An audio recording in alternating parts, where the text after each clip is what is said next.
experience show with Auntie Moji. Sorry for calling her Auntie Moji. She's my Auntie Moji.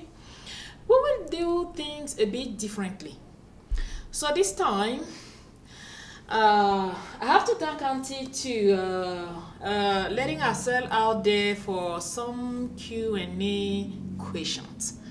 So, Auntie, thank you so much for accepting to go through this. I know that usually It's difficult being the one sitting down and taking questions. I know. Okay, so before we dive into questions, I know that there are a lot of information about Auntie Moji, but I will not just take too much time into her biography because, as she said that earlier into the introduction, you have everything into this book. I give because I'm blessed, and I'm blessed because I give. And we are here today for Auntie to walk off through. Now,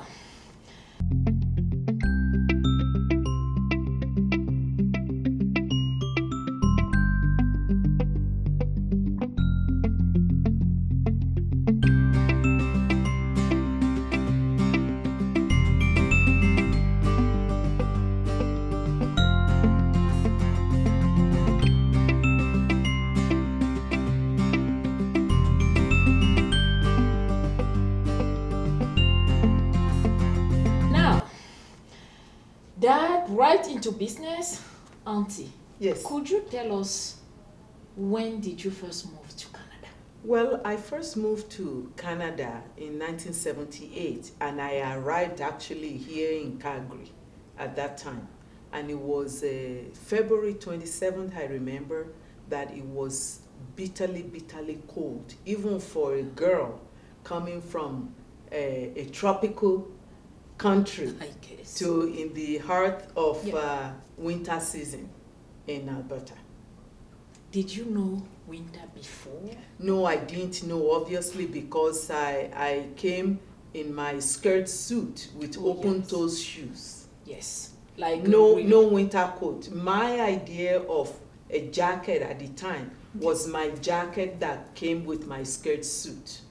Okay. So this is so fascinating. Auntie Moji came to Canada and she landed directly in Calgary. And we are here in Calgary. So could you just walk us a little bit through your first day, the first year of you living in Canada here, where at that time, I have to precise that I do not recall reading somewhere that there were so many black people in this part of Canada. Usually when people think of black people into Canada history, it takes us direct to the west part or the east eastern part. The eastern part of Canada, mostly in Nova Scotia. Yes. So you coming here as a black person, could you just tell us a little bit what your first months look like? Well, it was minus 28 degrees the day I came. Open toe skirt suit. Unfortunately for me, when I arrived at the airport, there was nobody to meet me and there was no familiar face, not even a black looking person, So it was, get right into business right away. I had to find a way to call a cab or to call the home of where I was supposed to be residing, only to find out that the person my contact person at that home was not home. And in those days, there are no cell phones. Yeah, No cell phones. And because I didn't have Canadian currency, I needed to rely on a good Samaritan at the airport to give me a quarter to put in the public telephone in order to make that call. Okay. And making the call and nobody was home, I was directed to take a taxi to get to my destination. So I had to find a way to get out of the airport to the taxi in the front, but then I ran back inside because It was too cold. I was not And you dressed. were not I properly was dressed not for the dressed. winter. Yes. Unfortunately though, a taxi driver observed me running out and in, Okay. and he came inside the airport to come and ask what I wanted. So I explained, and he said to me to stay in, and he took the address and he loaded my luggage in the trunk before he invited me to come into the cab. So I told you earlier that yes, I was really fascinated, and now I hope now you are understanding why. And I just want to remind you that Auntie came here at a very young age. So all those action and everything that she's describing right now is just put yourself into the mindset of a young girl Yes. moving to this part of the world for the first time, Yes. at the middle of Winter. winter. So, Auntie, you are so inspiring. You are like one of the greatest resources we have within Black community here in Canada. Well, thank you. So, could you share with us a little bit how was your, like when you got into the professional, you started your professional life, and I guess that at that time you didn't have most of those resources or people to turn to. No, not How really. was it? Because in those days, again, in Calgary, Alberta, there are not many Black people. So when you see another Black person across the road, you run towards each other because there are so few of you, and you become family instantly. You exchange phone number, and it doesn't matter which part of the world you came from. As long as you're a Black person, you become instant families. So there was that. And, I started working in janitorial, which I'd never done before. And within the first week of my first job, they fired me because I didn't know how to clean, but it's a janitorial service, because that's the only job you could get at the time. It doesn't matter how well educated you are, that's the only job you can get, and you need to make an ends meet. You need to pay your rent, you need to eat. So you take the job while you're going to school. And my background, education, is actually in radio broadcasting. In journalism. Now it's called Communication Arts at Lethbridge College. So I finished the program, and I worked briefly at CJOC in Lethbridge. Briefly, I said, because they were not familiar with people that looked like me or sounded like me. Even though I was good enough to get an instep, like one of our instructors there introduced me to the manager of the station to give me an opportunity, but the environment was not conducive to keeping somebody like me at that time. Having somebody like and you. This was 1981. I completed my program in broadcasting. So it's come full circle now, but that was the experience then. And of course, there was more disappointment, pushing me to continue my education at the University of Lethbridge. But in between radio station and university commencement, you need to play down your academic qualification in order to get a job. As a Black person? As a Black person. Because at that time, if you don't play it down, you won't even get the menial job. So I had to not put my college diploma on my resume in order to get a job at Zellas. Zellas is a retail store, like Walmart in those days. So in order to get a job as a cashier, see, I'm moving up from cleaning to a cashier. and still at that time, you could not even put on your resume all my credentials. All your credentials. I couldn't put on my credentials because then Zellas or Walmart would know that this person is not going to stay long.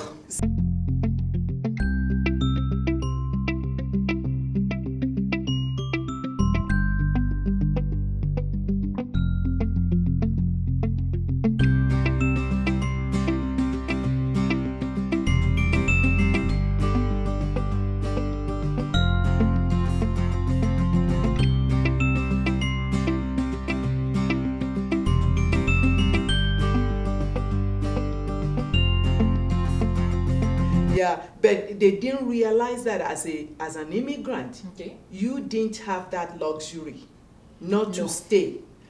But they think because you are educated, you will not stay. But that luxury is not afforded to immigrants in those days. You take what you can get, Okay. you know. So I was working that while I, continue in university and finish up in university. And fortunately, where I was doing my summer placement, Yeah. I met really wonderful people that I had gone to university with, working with the government. Okay. See, again, as an immigrant, Working with the government you at don't- that time yes. it sounds just so special. Well, they are students, but Okay. they've been doing summer student Oh, job yes. with Yeah. the government. Yeah. So they have a leg up Yes. before me. As an immigrant, you finish before you step. We thought we needed to finish. Okay. See, that's another education that we need to extend to And I'm new so glad immigrants. that we Yes. could get you today to share that. Yes, you don't need to finish your degree before you get into your career or your field to work. Yeah. Because every opportunity to work while Okay. you're going to school helps you in your career, right? Yeah. To establish when you're done. So so through some of those of my classmates, I was able to get a summer placement.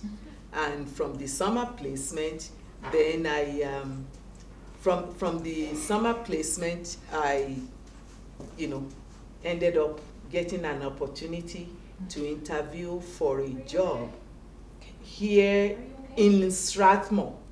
Okay. So we lived in Lethbridge, myself and my family at this time. Okay. We've become a family of 4 by this time Okay. in Lethbridge. So I interviewed for the job in Strathmore, moved to Calgary in order to work in Strathmore. So yeah, it's we can spend so much So much time time. here just trying to get into it, and as you can see, I usually say that Auntie Moji is part of Alberta history because yes, in my view, this confirmed that feeling that I've always had. So.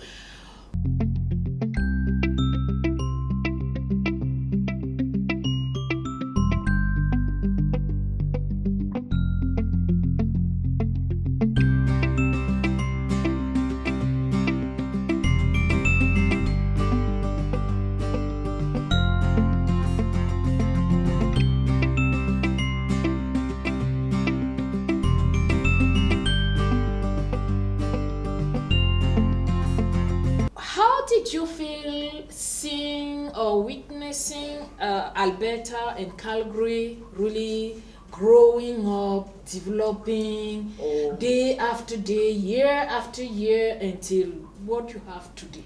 Well, I have to say I am very proud to be an Albertan, Also, a Calgarian, because Is it so not many amazing? yes, so many things have changed. okay. But that is not to underplay or to downplay the What? fact that we have a lot more to do. Exactly. Yeah. Yeah. But I have to say the Calgary that I know, the Alberta that I live in now, it's so open, it's so friendly. You turn around anywhere and everywhere you see people that looks like you, people that don't look like you but share the same values, people that Totally agree with yeah. you. And today we the just food, launched a book. the culture, A kids book where you can have black people illustrated in a book, and I guess that the like your grandchildren today, because she's grandma. Yeah, your and my children, all 3 of them were born here. yeah, and they are not so having the same experience, and but for sure that your experience really build up, like you paved the way for people like me. For people, Thank you. yeah, for people coming after you today, we still have struggle, Yes, as an yes, immigrant. yes. But I guess that there is nothing compared to what you went through. That that built you up, that made you the successful, the happiest person that you are today. And you know, it makes me happy to see I just say young new immigrants and non-immigrants, any young people finding their own way and their own places and thriving and doing very well. And I live to contribute to that. And yes, I was on my way to mention that, yes, Auntie Moji is so involved into not only communities like African communities or immigrant community. I usually say that coming to Calgary or living to Calgary, if you had only one person you would like to connect to or be around, is Auntie Moji. Because even as a life coach, yes, she is a life coach, like among so many other things that she does. Even as a life coach, just having that conversation with her, you learn a lot. And this really help you to just try to know and see how you can go through the challenges that you are facing.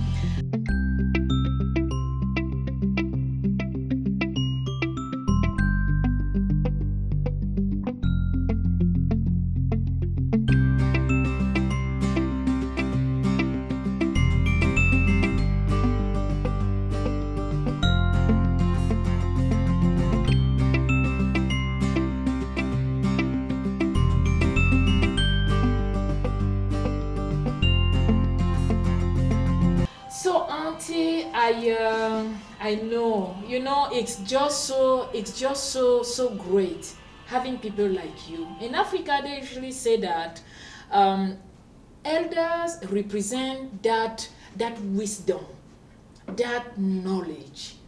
They are like elders in the cultural background I come from. I'm from Cameroon.